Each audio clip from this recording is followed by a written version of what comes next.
Hello, my darlings, and welcome back. For those of you who are new here, my name is Miranda, and I am the Enchantress of Avalon.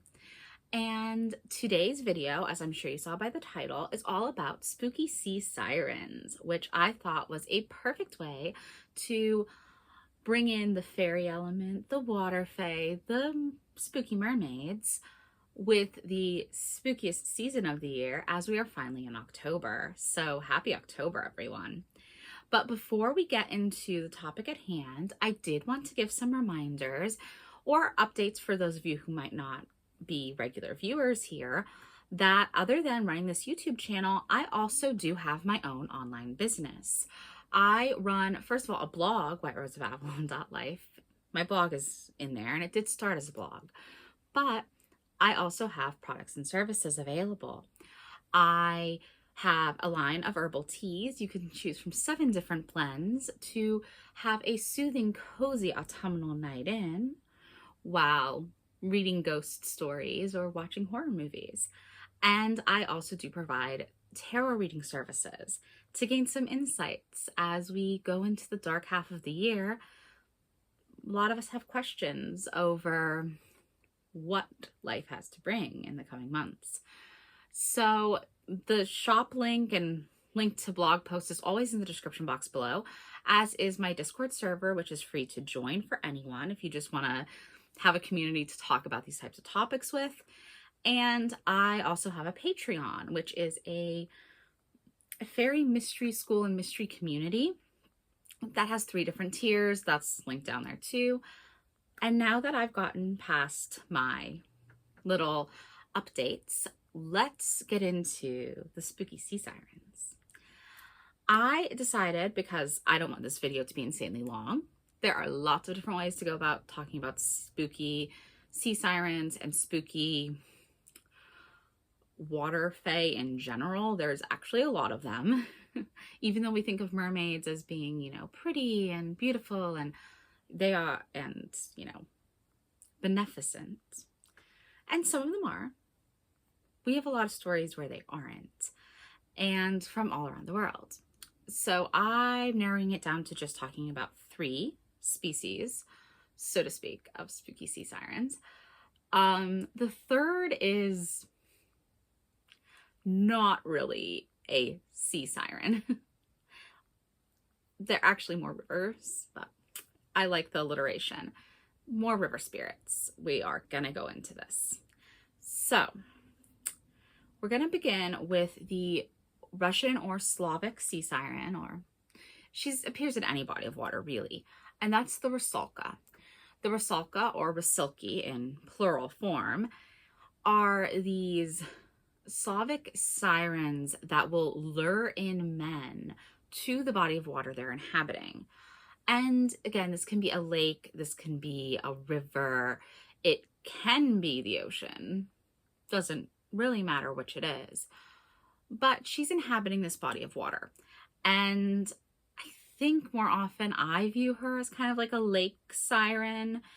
It's a smaller body of water, but she's luring him in. And most often she does appear nude with just long hair covering herself.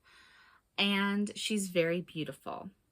Although some versions do say she's unsettling to look at, but it does make more sense to lure in if she is attractive. And she specifically will target married men to tempt them into adultery. And if they take the bait and follow her into her depths, she will drown them. That's the thing. And yes, this is dark. Yes, this is creepy. It's drawing on classic, Greek siren lore, where you would think of them causing shipwrecks to kill sailors. Even though if we go back into the oldest version of Greek sirens, they aren't half fish, they're actually half bird. But I'm not going to talk about traditional Greek sirens today, so that is a topic for another day. But the rusalka does have some stuff in common with them, the luring in of these men. However, I always viewed her as, interestingly, not all negative. And even if you look at some older Russian and Slavic lore about her, she wasn't viewed as always negative. They were actually connected to the Rusalka singular, the Rusalkian plural, were connected to fertility rites early on. So there isn't just that, oh, this is all negative connotation to the Rusalka. But even in the story as it stands, I think she is the classic example of a testing fairy woman. She won't harm a man who doesn't fall for her wiles and come to cheat on his significant other, wife, or in the modern day, just anyone who is in a serious long-term relationship would likely be victim to the Rusalka. If you are faithful to your partner, you're not gonna get hurt by her. And I think of her as this tester, and as a tester of faithfulness, of fidelity, of truly being a good romantic partner to anyone who you are with. So I think she's actually a very positive figure. But she does have some dark folklore attached to how Rusalka comes about. Just like, how do you become a Rusalka? Because in some versions, yes, they are just fairy women who exist. They are these water spirits, and they always have been. But there is a tie-in to unrest spirits, which we have very commonly in a lot of folklore, whether it's fairy lore or ghost lore, any sort of folklore, where these spirits that might seem like they're fae or like they maybe even be demonic in nature, having origins as being unrest spirits, dying tragically.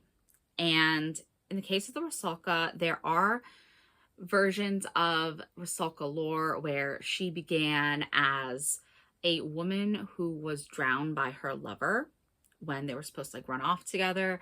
He instead drowned her because he didn't want to be with her anymore. So that is number one, tragic. And number two, a really good reason to want to test the fidelity of other men. And the other version of the tragic unrest spirit becoming a Rusalka is that she was a woman who had an unwanted pregnancy, probably got pregnant out of wedlock, and was drowned to kill the baby. And obviously she as well died. Again, tragic and heartrending stories of how this Rusalka comes to be. And you have to empathize with a woman who went through that. And I think it makes the most sense in the world that she would go on to, like I said, want to take revenge on people or want to test the fidelity of others. The second type of spooky sea siren I want to talk about is the Lorelei. And Loreleis are Germanic sirens specifically connected to the Rhine River. Now, sometimes they say that there's only one Lorelei, a singular, water fae. Sometimes there are multiples. But she is this really interesting figure because she has a lot of like traditional mermaid characteristics and again, traditional siren characteristics, luring in people to kill them. But she's connected to a river, but she doesn't have like river spirit energy, so to speak. And I think that that's really interesting. She's got a lot of that traditional like Greek interpretation of the siren energy, but she happens to be connected to a specific river. And the specificity of where she's found and where these stories are found does lead me to think of her as this kind of tutelary spirit. She is the living spirit and embodiment of the Rhine River. Not that she's specifically any sort of unrest spirit or a ghost, or that she's just a species of fae. I think of her as the literal embodiment of the Rhine River. And the reason why she might be doing harm is to protect the river from being harmed. If you wish to do harm to her home, she's going to protect you and she's going to get very violent to do so. And I think it's a really interesting thing. And we do see tutelary spirits, spirits of the land made manifest like this, that are specifically tied to a location, that do get very violent if their location is disturbed or might be disturbed. So that's what I view the Lorelei as. She's very, very interesting though. And then finally, I want to take it right into the ocean, and we're going to briefly discuss vampiric mermaids. Now, when I say vampiric mermaid, I'm going beyond the whole traditional siren angle. They don't just want to drown sailors. They literally want to drink blood or feed on flesh. And we do see actually a lot of interpretations that take this bent for a mermaid or a siren figure to actually have bloodlust. And it does tie into broader fairy lore where there are several vampiric species of fairies. And I find it really fascinating to think of this, and I think it ties into the other species of mermaid and fairy woman that I've discussed in this video, but takes it that extra step up. And the two examples I actually want to mention are pop culture examples, but drawn from this whole unease with mermaids and the unease with the danger they could present. And that is the show Siren, which was a short-lived show on Freeform. I believe it was called Freeform at the time, but that station has changed names so many times. I'm not sure. But it's now called Freeform.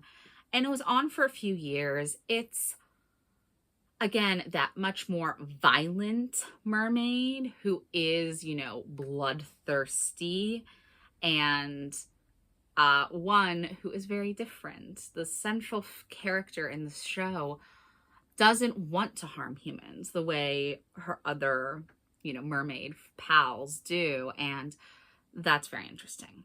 And the second one, I actually wrote an entire blog post, not this past Femme Fatale Friday, but the Friday before, the last Friday in September. I wrote a blog post about the Polish mermaid film, mermaid musical, and it's also a horror film, called The Lure, and it has its own name in Polish, which I won't attempt to pronounce. I do not speak the language.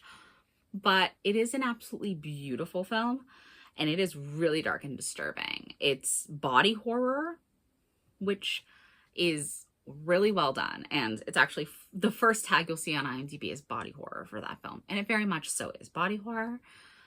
But it takes a lot of the classic Little Mermaid elements from the original Anderson tale and weaves them into this tale of these two vampiric mermaid sisters who come onto land, and one genuinely wants to assimilate with humans while the other just loves eating people. Literally, she is, you know, killing and eating people, and you get to take this journey with the two of them. There is tons of blood, tons of really fun music numbers, and just a really dark storyline. So if you love horror and you love mermaids, I highly recommend this film. Yes, if you are an English speaker, you'll need to use subtitles. It's totally worth it. It is an amazing film. And that brings us to the end of this little exploration into some spooky sea sirens. I do hope that you have enjoyed this video, and if you have, please do like, comment, and subscribe, and check out some of my other offerings linked in the description box down below. Have a wonderful week, everyone. Bye now.